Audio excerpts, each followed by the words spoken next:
Picot noyé sous des trompes d'eau des heures durant, c'était trop pour la pelouse pourtant bien drainée. Patrick Anton, l'arbitre, décide de faire débuter la partie au grand désappointement des dirigeants nancéiens.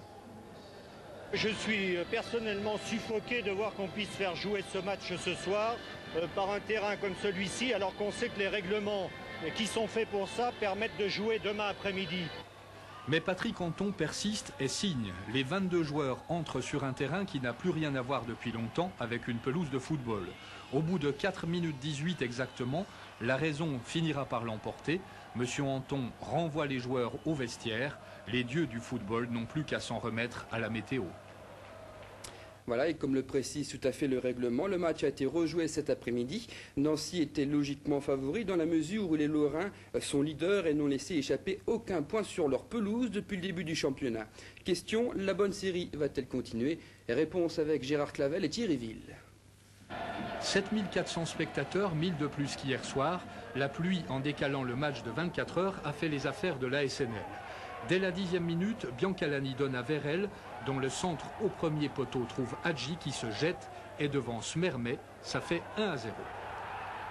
Réaction des visiteurs avec un tir des 20 mètres de Girard, bien capté par Schneider. Nancy très actif avec un Vérel intenable, fauché ici de manière suspecte par Mermet. Monsieur Anton estime qu'il n'y a rien, très indulgent Monsieur Anton.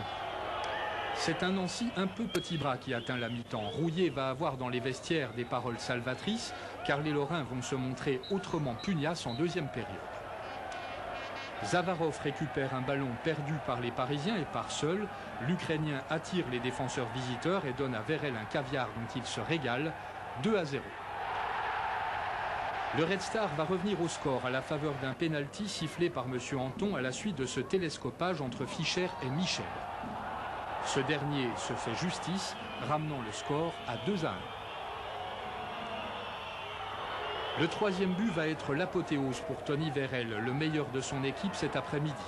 Après un relais avec Lipka, il vient battre Bourges de près, du beau travail qui propulse Nancy en tête du classement. Et en National 1,